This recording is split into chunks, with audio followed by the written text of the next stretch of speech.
I just also want to remind my colleagues what one lawmaker texted to Mark Meadows after the January 6th attack, and let me quote, "Yesterday was a terrible day. We tried everything we could in our objection to the 6 states. I'm sorry that nothing worked," end quote. Now just think about that.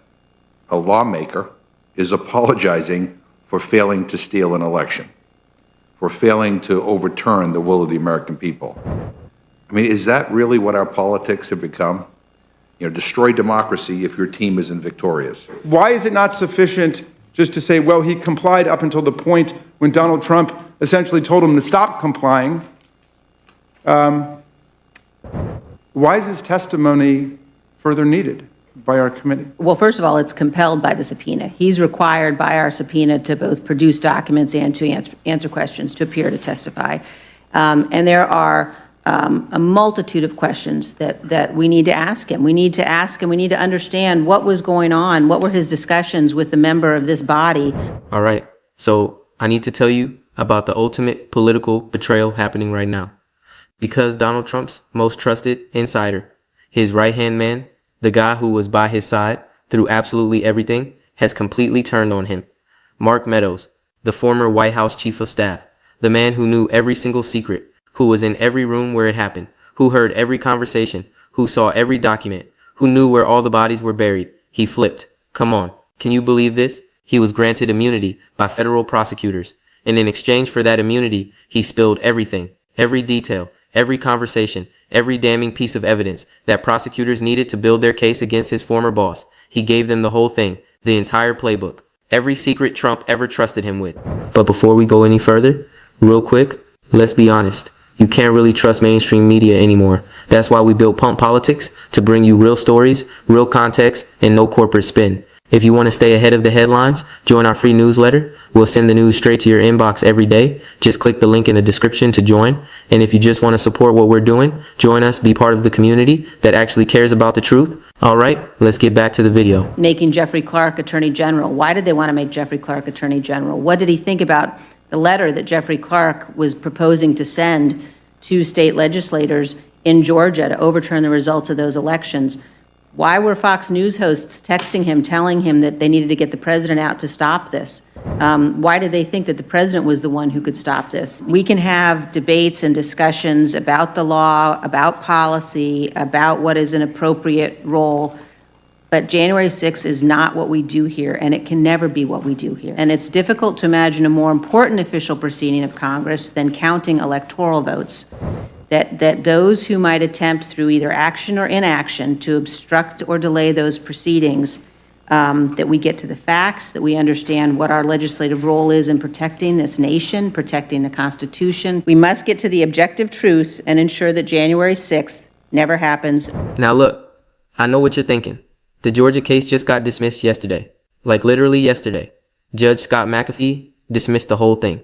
The federal cases got dropped when Trump won the election last year. So why does this still matter? Why are we even talking about this? Here's the thing, and this is wild. Even though Trump escaped legal consequences, Meadows still betrayed him. The testimony is still on record. The documents are still documented. The text messages are still preserved for all time. The truth about what happened behind closed doors, it's all out there now. And it came from Trump's own chief of staff. His own guy. The person he trusted most. Think about what that means for a second. Meadows was facing serious legal exposure himself. He was involved in many of the same events that got Trump indicted. He was a co-defendant in the Georgia case. He could have been charged right alongside Trump in the federal case. He could have faced years and years in prison. His whole life could have been over. But instead of going down with the ship, instead of standing by his boss, instead of keeping his mouth shut like a loyal soldier, he cut a deal. He agreed to cooperate. He agreed to testify. He agreed to hand over documents and text messages and notes. And in exchange, he gets immunity. He walks free while providing the evidence that could have put Trump behind bars for the rest of his life. That's betrayal at the highest level. That's the ultimate flip. That's your right-hand man deciding to save himself by giving you up to the authorities. That's the kind of thing that happens in mob movies. That's what happens when the feds flip a capo against the boss. And it just happened in real life to a sitting president of the United States, to Donald Trump himself, the most powerful man in the world at the time. And we already know some of what Meadows revealed, because he testified in open court, in front of cameras, in front of the whole country. He admitted under oath that Trump personally directed him to set up that infamous call to Georgia Secretary of State Brad Raffensperger. You remember that call, right? The one that got recorded and leaked to the press? The one where Trump asked Raffensperger to find enough votes to flip the state? The one where Trump said he just needed 11,780 votes, one more than the margin of his loss. That call was described by legal experts as an attempt to pressure election officials into changing the outcome of a legitimate election. Prosecutors said it was potentially criminal conduct, and Meadows testified that Trump personally ordered him to arrange it. Trump told him to make it happen. Trump was the one giving the orders. That puts Trump directly in the chain of events. That destroys any defense that Trump was just following advice from his lawyers or staff. That shows Trump was personally directing the effort. He wasn't being led around by bad advisors. He wasn't listening to crazy lawyers. He was the one in charge. He was the one giving the orders. And his own chief of staff confirmed it under oath. That's just what we know about publicly. That's just the stuff that came out in open court. Imagine what Meadows told prosecutors behind closed doors. Imagine the conversations he recounted, the orders he described, the private meetings he detailed, the evidence he provided about Trump's intent and state of mind. Reports say Meadows turned over text messages, emails, handwritten notes, documents that had never been seen before. Prosecutors saw this material as evidence of Trump's direct involvement in everything. One legal analysis called Meadows' cooperation, quote, the worst possible news for Trump because it undercuts any claim that he was just relying on advisors or didn't know what was happening. When your own chief of staff is telling prosecutors you personally directed everything, when your own guy is showing them the receipts, that defense falls apart completely. Trump demands loyalty above everything else. He's famous for it. It's like his whole thing, his whole brand. He expects the people around him to protect him no matter what, to fall on their swords, to go to prison if necessary, to never ever cooperate with investigators. Loyalty, loyalty, loyalty, loyalty, loyalty, loyalty, loyalty. And yet here's Mark Meadows, the guy who was supposed to be the most loyal of the loyal, the guy who was with him every single day, the guy who knew everything, cutting an immunity deal and telling prosecutors everything they want to know. He traded his loyalty for his freedom.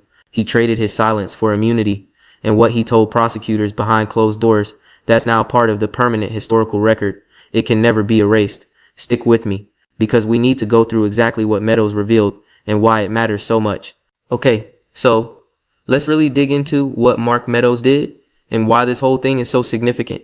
Because the details here, they're absolutely devastating.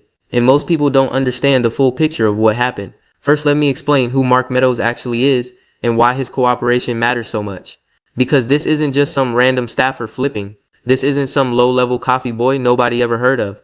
Meadows wasn't just some random White House employee. He wasn't some low-level guy who happened to see something from across the room. He was the chief of staff. That's the most powerful position in the West Wing, other than the presidency itself. That's the top job. That's the person who runs everything. The chief of staff controls access to the president. They decide who gets to talk to him and who doesn't. They're in virtually every important meeting. They see every important document before it goes to the president's desk. They know about every important decision before it happens. They're the gatekeeper and the confidant and the enforcer all rolled into one. Nothing happens without them knowing about it. Nothing. When Trump needed something done, Meadows was the one who made it happen. When Trump wanted to make a call or hold a meeting, Meadows was the one who arranged it. When Trump had a problem he needed solved, Meadows was the fixer. When Trump was scheming about how to stay in power after losing the 2020 election, Meadows was right there by his side through all of it. Every step of the way, every scheme, every plan, every phone call. That's why his cooperation is so damaging. More damaging than anyone else's could possibly be. Meadows doesn't have to guess about what Trump was thinking or what Trump intended. He was there. He heard it directly from Trump's mouth. He participated in the planning. He was in the room when decisions were made. He can testify from firsthand knowledge about exactly what happened. No speculation, no secondhand information, no hearsay. Direct eyewitness testimony from the person closest to Trump. This is the kind of witness prosecutors spend years trying to flip. This is the holy grail of cooperators. The ultimate inside man turning against the boss. And according to multiple news reports, that's exactly what he's been doing. ABC News reported that Special Counsel Jack Smith granted Meadows immunity. That means he cannot be prosecuted for anything he reveals as part of his cooperation. That's a powerful incentive to tell the truth. Once you have immunity, there's no benefit to lying or holding back. The more you cooperate, the more protected you are. There's no reason not to tell everything. You're already safe. And Meadows reportedly met with federal prosecutors multiple times to answer their questions. Not once, not twice, multiple times over the course of months. Extensive sessions that went on for hours. Think about what those sessions must have been like. Really picture it in your mind. Prosecutors sitting across from Trump's former chief of staff in some conference room, asking detailed questions about specific events and conversations. What did Trump say about the election results? What did Trump order people to do? Who else was involved in the planning? What was Trump's state of mind? Did he know the fraud claims were false? Did anyone tell him the truth? And Meadows protected by immunity, answering every single question, providing names and dates and details, turning over text messages and emails that back up his testimony, holding nothing back. The reports say Meadows told investigators that he repeatedly warned Trump the fraud claims were baseless. He told prosecutors that Trump was being dishonest with the public when he claimed victory on election night before all the votes were counted. He privately admitted to investigators that he agrees with the government assessment that the 2020 election was the most secure in U.S. history. Are you kidding me? Can you believe this? This is Trump's own chief of staff saying behind closed doors that he knew the fraud claims weren't real, that he told Trump the claims weren't real, multiple times, over and over again, in private meetings, in phone calls, in every way possible, and that Trump kept pushing them anyway, knowing they weren't true, not caring that they weren't true, deliberately lying to the American people. That's devastating testimony about Trump's state of mind. That's the kind of evidence that shows intent. That's what prosecutors call consciousness of guilt. Now here's where it gets even more interesting. Meadows wrote a book in 2021 called The Chief's Chief. In that book, he defended Trump's claims about election fraud. He suggested the election was stolen and rigged. He backed up everything Trump was saying publicly. He made money off of it. But according to ABC News, what Meadows told investigators behind closed doors completely contradicts what he wrote in his book. He was saying one thing in public to make money and keep Trump happy, and another thing in private under oath when his own freedom was on the line. Legal experts say this contradiction isn't actually a problem for prosecutors. Criminal associates often deny allegations initially and change their story later. That happens all the time in criminal cases. The earlier lies actually help show consciousness of guilt. The point is, Meadows was saying one thing publicly and another thing privately.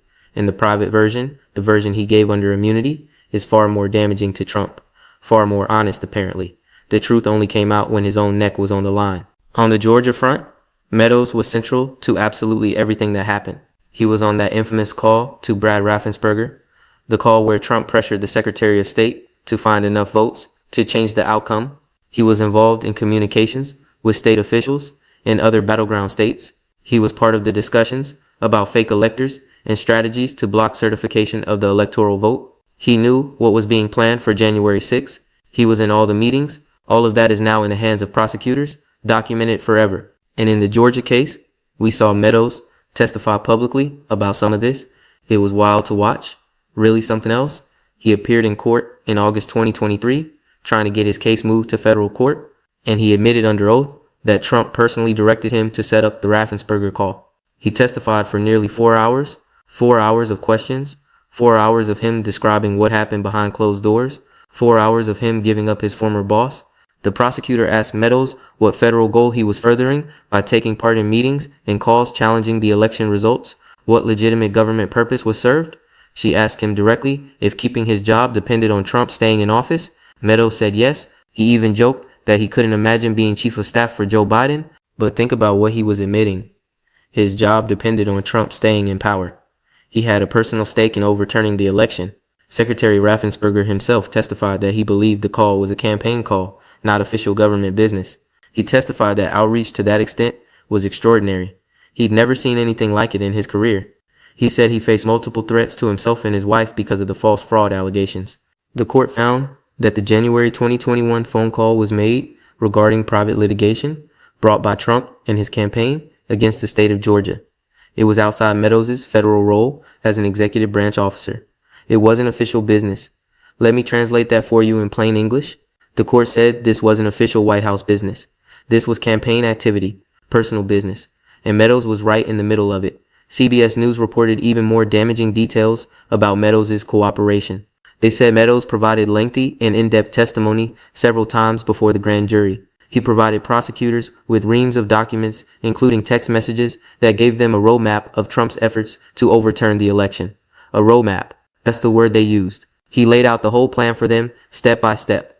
Here's who was involved. Here's what we did. Here's when we did it. Here's why we did it. Here's the proof. Here are the receipts. Those text messages Meadows provided included messages from lawmakers, conservative TV hosts, Trump family members, and exchanges with Ginny Thomas, the wife of Supreme Court Justice Clarence Thomas, about efforts to overturn the 2020 election. This is wild. The chief of staff's text messages showed the scope of coordination happening behind the scenes, how many people were involved, how organized the whole thing was. Now look, I need to be honest about something important. The Georgia case got dismissed yesterday, just yesterday, November 26, 2025. The prosecutor who took over after Fani Willis was disqualified. Pete Scandalakis, he decided not to pursue the charges, and the federal cases were already dropped because Trump won the election and you can't prosecute a sitting president. So in one sense, none of this testimony will lead to a conviction. Trump will never go to prison for this. He beat all the cases. But here's what matters. The evidence Meadows provided is still out there. It's been documented. It's been recorded. It's been preserved forever. The special counsel's reports drew on this evidence. Future historians and researchers will have access to it. Students will study it for decades to come. Books will be written about it. Documentaries will be made. The truth about what happened is being preserved, even if immediate legal accountability has been blocked. This is going to be studied in law schools and political science classes for generations. And Meadows' betrayal has already damaged Trump in ways that go beyond any courtroom. The fact that his own chief of staff flipped, the fact that someone that close to him chose to cooperate rather than protect him, that says something about the kind of loyalty he actually inspires when push comes to shove. When the chips were down, Meadows chose himself over his former boss, without hesitation, without a second thought, without any apparent regret. All right, so let's break this down into the key points, because what Mark Meadows did represents one of the most significant betrayals in modern political history, and I want to make sure you understand exactly what happened here. Point number 1, Meadows was granted immunity by special counsel Jack Smith in exchange for his cooperation. This is confirmed by multiple news outlets, including ABC News and CNN and CBS. Immunity means Meadows cannot be prosecuted for anything he reveals to investigators. That's an enormous benefit. It essentially guarantees his freedom in exchange for telling the truth. He gets to walk away completely free, no matter what he admits to. The fact that prosecutors gave him this deal tells us they believe what he had to offer was extremely valuable. You don't grant immunity to someone unless their cooperation is worth more than prosecuting them. Prosecutors had to make a calculation. Is it more valuable to charge Meadows and put him in prison, or to use him as a witness against Trump? They chose to use him as a witness. That tells you everything about how damaging his testimony must be. They wanted Trump more than they wanted Meadows. And given Meadows' central role in everything Trump did, his cooperation must be incredibly significant. Point number 2, Meadows met with federal prosecutors multiple times to answer questions about Trump's conduct. These weren't brief courtesy calls. These weren't quick check-ins. These were substantive sessions where Meadows provided detailed information about Trump's efforts to overturn the 2020 election and his handling of classified documents. Hours and hours of questioning. CBS News reported that Meadows provided lengthy and in-depth testimony several times before the grand jury. He also provided prosecutors with reams of documents, including text messages that gave them a roadmap of Trump's efforts. A roadmap.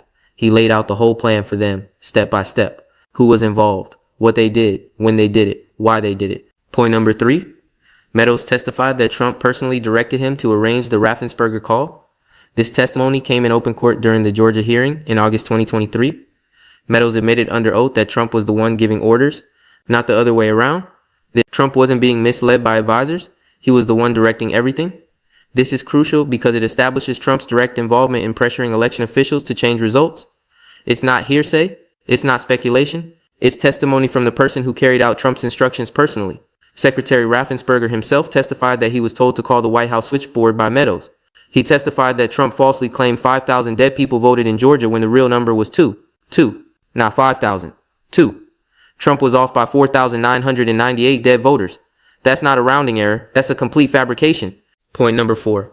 Meadows turned over documentary evidence, including text messages, emails, and handwritten notes.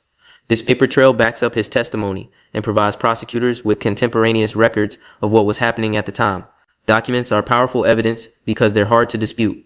You can't claim someone misremembered a conversation when there's a text message showing exactly what was said. The words are right there in black and white. Timestamp, preserved forever. Those text messages Meadows provided included messages from lawmakers, conservative TV hosts who pretended to believe the election was stolen on air while knowing better in private, Trump family members, and exchanges with Ginny Thomas, the wife of Supreme Court Justice Clarence Thomas, about efforts to overturn the 2020 election. This is wild when you think about it. The wife of a Supreme Court justice was texting the chief of staff about overturning an election, and now those texts are part of the permanent record. The scope of coordination behind the scenes was enormous. It went all the way to the Supreme Court in some ways. Point number 5. Legal experts say Meadows' cooperation gave prosecutors a uniquely credible insider witness. This is someone who was in the room for everything, someone who heard Trump's orders directly from his mouth, someone who participated in the planning and execution of the post-election strategy. Professor James Sample from Hofstra Law School put it perfectly. The chief of staff is figuratively and literally in the room when it happens. His cooperation was a very big deal. So what does all this mean for Trump going forward? In the short term, it means he escaped legal consequences. The Georgia case is dismissed as of yesterday. The federal cases are gone. He's president again. He's sitting in the Oval Office right now. He's not going to prison. He beat all the charges. He won, in a legal sense anyway. But the evidence against him has been documented for all time. The testimony has been recorded. The text messages have been preserved. The historical record is complete. And it all came from his own chief of staff, his own right-hand man, the person he trusted most in the world. The betrayal itself is also significant beyond any legal consequences. Trump built his entire political brand around loyalty. He demands it from everyone around him. He attacks anyone who breaks ranks. He calls them names. He tries to destroy their careers. He goes after their families. He rewards those who stay faithful, even when it costs them everything, even when they go to prison for him. And yet, here's Mark Meadows, the man who was supposed to be the ultimate loyalist, the guy who was with him through the hardest days, the person who knew all his secrets, cutting a deal with prosecutors to save himself. If even the chief of staff will flip when facing prison time, what does that say about the loyalty Trump inspires? What does it say about the people around him? What does it say about the whole organization? This is what happens when you build an organization around personal loyalty rather than shared principles or shared values. This is what happens when the only thing holding people together is fear and self-interest and personal gain. The moment someone gets a better offer, the moment immunity is on the table, the moment prison becomes real, the whole thing falls apart. Everyone runs for the exits, everyone starts looking out for themselves first, and no one has demonstrated that more clearly than Mark Meadows, the man Trump trusted most. So yeah, this is a massive betrayal. The chief of staff turning on the president, the trusted insider becoming a prosecution witness, the loyal soldier cutting a deal to save himself, the man who knew everything telling everything. It's exactly the kind of flip that prosecutors hope for in major cases.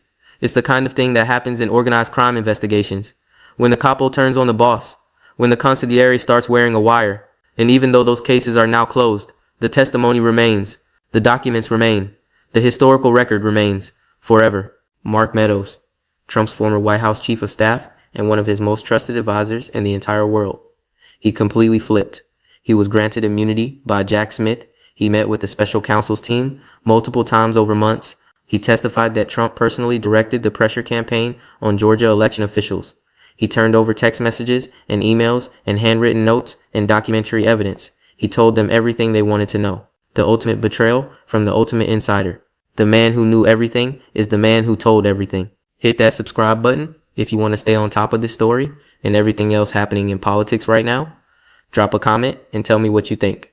Is Meadows a traitor who broke his loyalty to save himself?